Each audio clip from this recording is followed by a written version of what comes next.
지금으로부터 160년 전이지요. 미국은 남북전쟁을 하고 있었습니다. 1861년부터 1865년까지 약 4년에 걸쳐서 전쟁을 치르고 있었는데 노예해방전쟁이었죠. 이때 북군의 총사령관이었던 사람이 링컨입니다. 그런데 개전 초기에 북군보다 남군이 전력이 강했습니다. 그래서 북군이 밀리기도 하고 또 전쟁 중에 좀 우세하기도 하였지만 또 밀리고 열세에 처하는 그런 경우들이 꽤 있었습니다. 이때도 북군이 밀리고 있었습니다. 링컨은 고민하면서 기도하고 있었습니다. 그때 링컨의 참모 보좌관이 찾아와서 링컨 사령관에게 물었습니다. 사령관님, 저희 북군은 하나님을 믿는 사람들이 많지 않습니까? 그런데 왜 전쟁에서 열세에 처하고 밀리고 지고 있는 것입니까? 하나님은 북군의 하나님이 아니라 남군의 하나님이신가요? 이 질문을 받은 링컨 사령관이 그 보좌관에게 이렇게 얘기했습니다. 하나님이 북군의 하나님인지 남군의 하나님인지 북군 편인지 남군 편인지보다 더 중요한 게 있습니다. 그것은 내가 하나님 편에 있는가 하는 점입니다.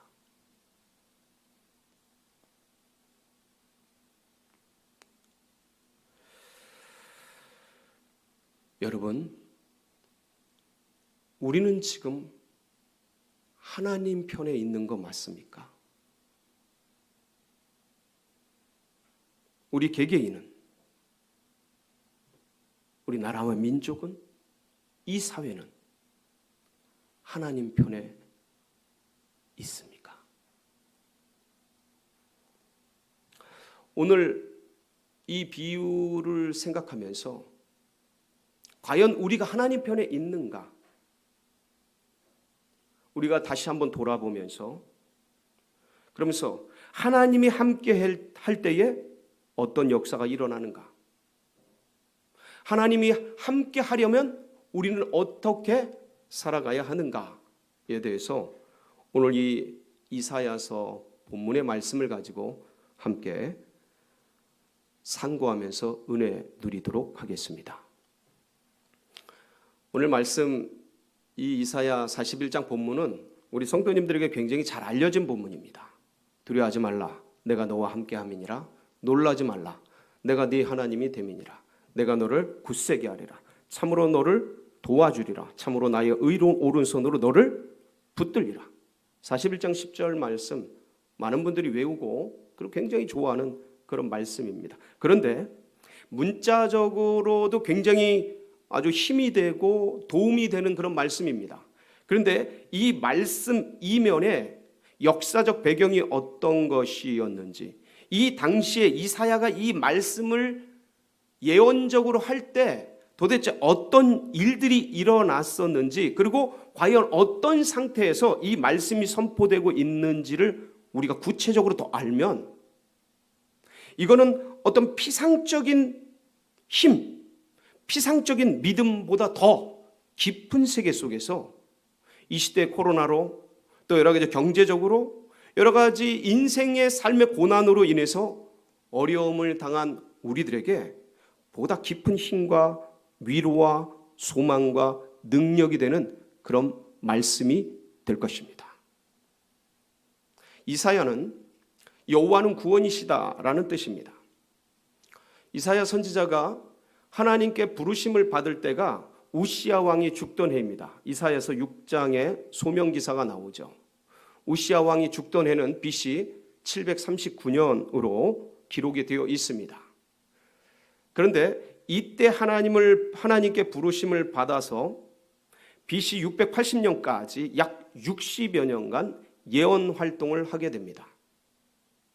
근데 이 오늘의 본문 말씀과 이사야가 예언을 하게 되는 역사적 배경과 국제적 배경이 오늘 말씀을 이해하는 데 굉장히 중요하고, 이 말씀은 지금 이 대한민국이 극동아시아에서 처한 지금의 상황과 너무도 유사해서 우리가 이것들 국제관계와 역사적 배경을 보다 알 때 심도 깊은 이해와 은혜가 될 것입니다. 우시야 왕이 죽고 요담 왕이 즉위를 하고, 그 다음에 아사랴 왕이 즉위를 하고, 그 다음에 히스기야와 므낫세까지 이렇게 지나가게 됩니다. 이 당시는 이 남유다와 북이스라엘이 굉장히 전성기에 있던 때입니다. 북이스라엘은 여로보암 2세가 다스리고 있었고, 남유다는 요담, 아까 말씀드렸듯이 히스기야까지 쭉 통치를 하고 있을 때입니다. 그런데 이 당시 이사야가 부르심을 받았던 BC 739년은 남유다와 북이스라엘 모두가 경제적으로 풍요로운 때였습니다. 잘 사는 때였어요. 아주 부강한 때였습니다.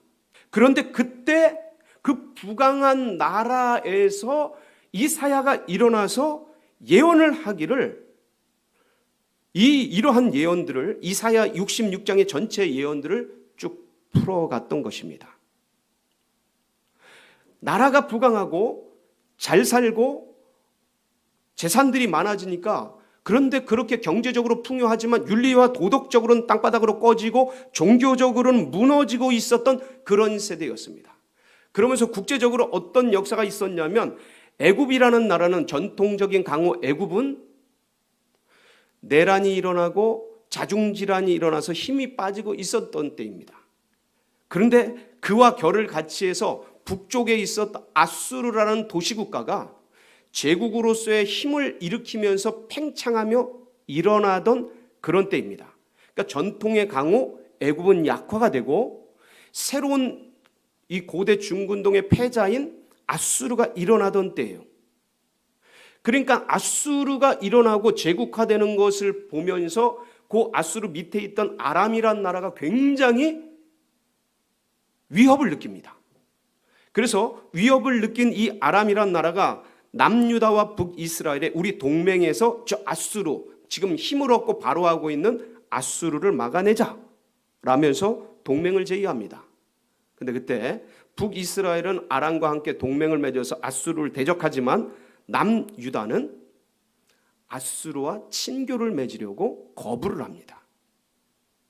그러면서 점차 아람 군대가 쳐들어오고 전쟁에 처해지고, 그래서 위협을 느낀 남유다는 아수르에게 도움을 요청해서 아수르가 내려오고, 이런 역사적인 과정이 쭉 전개가 되어지는 그런 때에, 아직 그런 일이 일어나지는 않았지만 이사야는 이 부요한 땅에서 윤리적으로 도덕적으로 종교적으로 무너지고 있는 이스라엘 백성들을 향해서 하나님을 찾으라고, 지금 다른 부강한 나라 아수르나 전통의 강호 애굽이나 그리고 다시 일어날 바벨론이나 그런 나라들을 의지할 것이 아니고, 외교적으로 그런 나라를 의지할 것이 아니고, 하나님을 붙들고 하나님을 찾고 하나님을 의지해야 이 나라가 산다라고 부르짖고 예언하고 말씀을 선포하면서 3년간 벌거벗은 모습으로 예언 활동을 하면서, 이렇게 우리 끌려간다. 하나님 붙들지 않으면, 하나님께 돌아가지 않으면 이 나라 이 민족 모든 백성들이 이렇게 끌려간다 라고 선지자의 예표의 모습대로 예언을 활동을 하면서 간곡하게 이야기를 하게 됩니다. 그러니까 당시 이사야가 예언하던 뒤로부터 약 150년 뒤에 일어날 일들을 지금 말씀하고 있는 것입니다. 그런데 오늘 이 말씀은 그러한 중에서도 결국 이스라엘 백성들이 이사야의 예언을 받아들입니까? 안 받아들입니까? 받아들이지 않습니다. 결국 예언대로 북이스라엘은 BC 722년에 아수르에 의해 멸망을 당하게 됩니다. 그리고 남유다마저도 아수르에 의해서 멸망을 당할 위기 가운데 히스기야 시대에 하나님이 도우심으로 18만 5천 명의 아수르 군대가 한 방에 하룻밤 사이에 죽어나가고, 그러면서 가까스로 구원을 받게 되죠. 그리고 결국 609년에 바벨론이라는 나라가 일어나가지고 아수르를 무찌르고 고대의 새로운 패자로 등극을 하게 됩니다.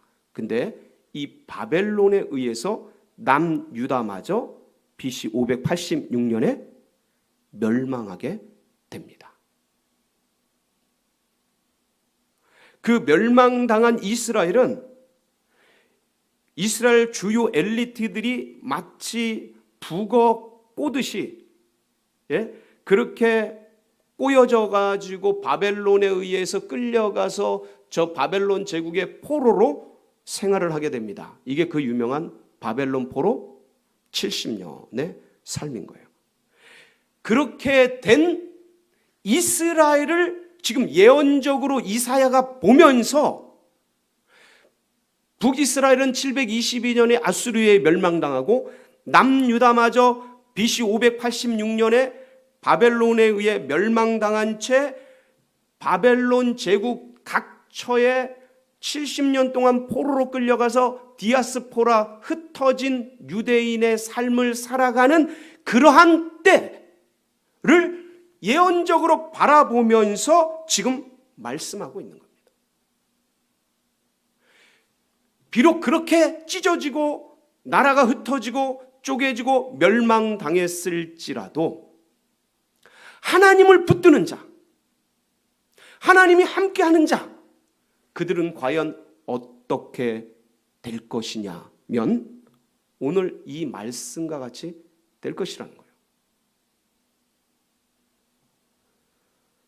그들이 그렇게 강하고 아수르가 그렇게 세고 바벨론이 그렇게 엄청난 능력으로 밀려온다 할지라도, 그래서 너희들이 결국 무너지고 깨어지고 나라가 사라지고 점령당하고 식민지가 되고 비록 포로로 끌려가고 바벨론 포로로 70년간 있을지라도 그래도 뭐 하지 말라? 두려워하지 말라. 놀라지 말라라는 거예요. 왜 그렇습니까? 하나님이 함께 하겠다라는 거예요. 하나님이 붙들어 주겠다라는 거예요. 하나님이 다시 일으키겠다라는 거예요. 하나님이 굳세게 하겠다라는 거예요. 하나님의 손으로 너를 붙들어 주겠다라는 거예요. 다시 세워 주겠다라는 것이죠. 하나님을 붙드는 자, 하나님을 끝까지 의지하는 자, 그들은 나라가 쪼개지고 멸망을 당하고 가장 큰 위협과 고난과 어려움 속에 처했을지라도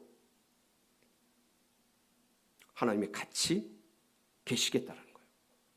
그런 때 어떤 역사가 일어납니까? 놀랍게도 하나님이 함께 할 때에 다 무너지고 쪼개지고 사라지고 연약하고 이제는 먼지 같은 존재, 미약하여 아무것도 할 수 없을 것만 같은 그러한 나라 이스라엘이 되었건만 하나님이 오히려 그 강대국들, 아수르, 바벨론, 페르시아 이런 강대국들을 하나님이 무너뜨리고 오히려 가루가 되고 흩어지고 이제는 사라진 운명이 된 이스라엘을 일으키겠다라는 말씀인 것이죠. 11절, 12절의 말씀을 보면 심판에 대한 내용이 나옵니다. 같이 한번 보실까요? 11절, 12절 말씀 시작. 보라, 네게 노하던 자들이 수치와 욕을 당할 것이요 너와 다투는 자들이 아무것도 아닌 것 같이 될 것이며 멸망할 것이라. 네가 찾아도 너와 싸우던 자들을 만나지 못할 것이요 너를 치는 자들은 아무것도 아닌 것 같고 허무한 것 같이 되리니. 아수르가 북이스라엘을 쳤습니다. 바벨론이 남유다를 쳤습니다. 수많은 적들이 이 한 줌밖에 안 될 것 같은 이스라엘을 오랜 세월 동안 무너뜨리고 점령하고 식민지 삼고 그리고 이렇게 포로로 끌고 가고 흩어버리고 그랬습니다. 그런데 끝까지 하나님을 붙들면 오히려 사라지고 없어진 그 나라를 하나님은 다시 일으키고 그 한 줌밖에 안 되던 그 나라를 공격했던 그 수많은 제국들, 나라들을 어떻게 하겠다고요? 내게 노하던 자들이 수치와 욕을 당할 것이라. 너와 다투던 자들은, 너를 점령하던 자들은 아무것도 아닌 것 같이 멸망할 것이라는 거예요. 그들을 네가 찾아도 만나지 못하고 그들이 없어질 것이라. 너를 쳤던 자들이 허무한 바람처럼 사라져버리고 역사 속에 없어질 것이라는 거예요. 이 말씀 그대로 놀랍게도 아수르는 사라지고 바벨론은 멸망했는데 이스라엘은 하나님이 세우시고 일으켜 주셨습니다. 여러분, 일으켜 주실 뿐만 아니라 어떻게 하나님께서 이 이스라엘을 만드시냐면 기가 막히게 역사를 호령하고 역사를 다스리는 자로 세우게 되십니다. 15절 16절 말씀입니다. 다시 한번 보겠습니다. 시작. 보라, 내가 너를 이가 날카로운 새 타작기계로 삼으리니 네가 산들을 쳐서 부스러기를 만들 것이며 작은 산들을 겨같이 만들 것이라. 네가 그들을 까부른즉 바람이 그들을 날리겠고 회오리 바람이 그들을 흩어버릴 것이로되 너는 여호와로 말미암아 즐거워하겠고 이스라엘의 거룩한 이로 말미암아 자랑하리라. 그러니까 지금 아수르에 의해서 점령당하고 바벨론에 의해서 포로로 끌려간 그 이스라엘을, 이미 사라져버린 그 이스라엘을 상정하면서 150년 뒤에 일어날 일을 예언적으로 믿음으로 영의 세계로 바라보면서 이사야는 다음과 같이 예언하는 겁니다. 너희들이 아무것도 아니고 바람같이 사라질 것 같은 한줌 같은 너희들이 놀랍게도 새 타작기계가 될 것이다. 그래서 주변 나라들을 오히려 정복할 것이다. 강자가 되고 패자가 되어서 회오리 바람같이 그들을 다 날려버릴 것이다. 여러분, 이 이사야의 예언은 놀랍게 성취가 되어서 150년이 흘러가는 그 세월 속에서 아수르가 바람같이 날아가고 바벨론이 회오리 바람처럼 사라지고 없어지게 되면서 오히려 이스라엘은 그 포로 생활 속에서 다시 돌아와서 다시 재건을 하고 일어나서 지금까지도 역사되고 있는 놀라운 장면을 보여주고 있습니다. 사랑하는 성도 여러분, 이스라엘이 하나님을 멀리하고 하나님을 등지고 아수르를 의지하고 바벨론을 의지하고 애굽을 의지할 때는 처참하게 무너지고 깨지고 부셔지고 포로가 되고 사라졌지만, 그러나 그 속에서 끝까지 하나님을 붙들 때, 끝까지 하나님을 의지할 때 한 줌밖에 안 되는 그 백성이, 여러분, 포로에서 5만 명밖에 돌아오지 못합니다. 수백만 명의 이스라엘 백성 중에서 포로 5만 명 돌아옵니다. 한 줌밖에 안 돼요. 근데 하나님이 이 한 줌밖에 안 되는 이스라엘 백성들을 다시 놀랍게 일으켜서 아수르보다 더 강하게, 바벨론보다 더 강하게, 역사 속에 고대 그 어떤 그리스도보다 더, 그리스라는 나라보다, 로마보다 더 강력하게 이 이스라엘을 일으켜서 지금까지 오게 만드셨습니다. 하나님을 붙드는 자, 하나님을 의지하는 자, 그에게 함께하는, 하나님이 함께하는 복을 이스라엘이 누린 것입니다. 지금 코로나19로 인해서 우리 한 개개인뿐만 아니라 교회뿐만 아니라 모든 우리나라의 백성들과 전 세계가 위협 속에 놓여져 있습니다. 이것은 아수르라는 제국보다, 바벨론이라는 제국보다 어쩌면 더 총체적으로, 세계적으로 온 인류를 공포에 몰아넣고 두려움 속에 빠뜨리고 있습니다. 당장 지난주에 우리 교회에 이런 어려운 일들이 일어났습니다. 당사자는 얼마나 마음이 힘들까요? 얼마나 괴로울까요?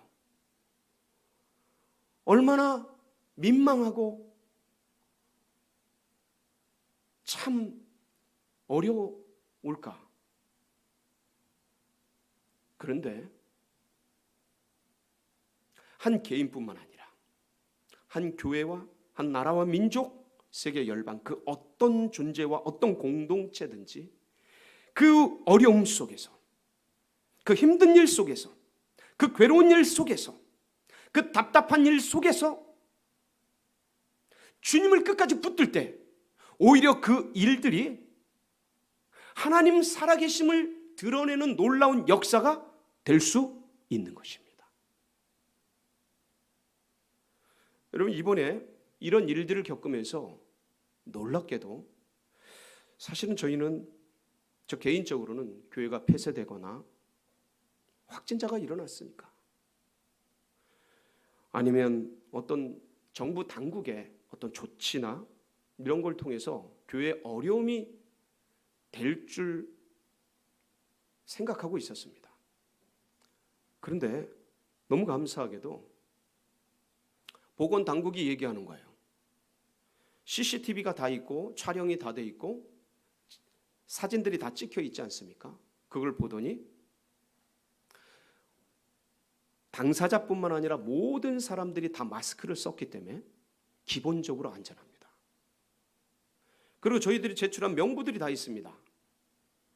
그리고 그동안 우리가 어떻게 해왔는지, 방역을 어떻게 해왔는지 그런 모든 것들이 다 있어요. 이런 것들을 보더니 안전하고, 그리고 여기에 대해서는 행정당국의 다른 조치가 없을 겁니다. 원래 전수조사도 합니다. 전수조사라는 건 뭐냐면 그날 예배드렸던 1부건, 2부건, 3부건 예배드렸던 이 교회에 출입한 모든 사람들 다 코로나 검사를 받는 게 전수조사입니다. 엄청난 비용이 들어가고 엄청난 힘든 일들이 생기는 거죠. 그런데 그런 거 안 해도 된다는 겁니다. 너무 방역을 잘해왔기 때문에 안전하다라는 거예요. 난 보건당국에서 그런 얘기를 할 줄은 꿈에도 몰랐습니다. 근데 이 얘기를 들으면서 우리가 스스로 지금 2주간, 왜냐하면 간접 감염자도 있을 수 있고 무증상 그런 감염자도 생길 수 있기 때문에 우리가 스스로 조심해서 2주간 당회에서 모이지 않고 온라인 예배로 드리자고 결정을 했기 때문에 저희가 안 모이는 겁니다. 그리고 우리 성도님들 그 심리적인 충격도 있기 때문에 그런 걸 다 고려해서 저희끼리 아예 우리끼리 안 모이기로 결정을 한 겁니다. 정부 당국에서는, 보건 당국에서는 다시 예배 드리고 모여도 상관없다라고까지 얘기를 한 부분입니다. 생활해도 문제없다. 이게 무슨 말씀입니까? 어떤 한 사람의 고민과 아픔과 그 위협이 오히려 교회가 이렇게 안전하고 철저히 해왔다는 걸 드러내는 그런 일들이 돼버린 거예요. 그 굉장한 감사와 고마움과 우리 성도님들이 어려움에도 불구하고 매 예배마다 방역하고 마스크 다 쓰고 그리고 이렇게 왔던 이런 것들이 오히려 드러나게 되는 것 같아서 굉장히 고마운 겁니다. 감사한 겁니다. 오히려 은혜가 되는 겁니다. 오히려 역사가 되는 거예요. 그러니까 두려워할 필요가 없는 겁니다. 확진자든 안 된 분들이든 어려워할 필요가 없는 겁니다. 오히려 이럴 때일수록 더 두려워하고 놀라고 불안해하고 민망해하고 괴로워하고 이것이 아니라, 이야, 오히려 화가 변해서 뭐가 되는 거예요? 복이 되는구나. 하나님을 더 가까이 하는, 하나님을 더 붙드는 거예요. 여러분, 하나님은 누구와 함께 하십니까? 하나님이 누구 편이십니까? 하나님은 하나님을 가까이 하는 자를 가까이 하십니다. 하나님은 하나님을 존중히 여기는 자를 존중히 여기십니다. 하나님은 하나님을 사랑하는 자를 하나님이 사랑하십니다. 그러니까 하나님이 함께하는 자가 누구냐? 하나님과 함께하는 자가 하나님이 함께해 주십니다. 다시 한번 말씀드립니다. 하나님이 누구와 함께 하십니까? 하나님이 누구 편이십니까? 하나님 편인 자와 하나님이 함께 하시고, 하나님을 붙드는 자를 하나님이 붙들어 주시고, 하나님을 끝까지 의지하는 자를 하나님이 도와주십니다. 하나님의 택하심에는 후회하심이 없습니다. 하나님의 부르심에는 후회함이 없으신 것입니다. 사랑하는 성도 여러분, 우리가 코로나19뿐만 아니라 경제적으로 또 관계적으로 인생 자체에 있는 수많은 고난과 어려움 속에 우리가 처해져 있습니다. 누구와 함께 하십니까? 하나님이? 고난당하는 자와 함께 하십니까? 축복받는 자와 함께 하십니까? 하나님은 하나님을 붙드는 자와 함께 하십니다. 이게 링컨이 고민했고 보다 더 중요하게 여겼던 부분입니다. 오늘 하루를 또 살아가고 이 한 주간을 살아가면서 내가 과연 하나님 편에 있는가? 이 나라 민족이 하나님 편에 붙들고 있는가? 이 세계 열방이 하나님을 붙들고 있는가? 하나님 편에 섰는가? 다시 한번 고민하면서 아무리 바쁘고 아무리 힘들고 아무리 분주해도 스스로 하나님 붙들고 하나님 앞에 나아가며 하나님 앞에 승리하는 그런 복된 성도님들이 다 되시기를 주의 이름으로 축원합니다. 같이 기도드리겠습니다.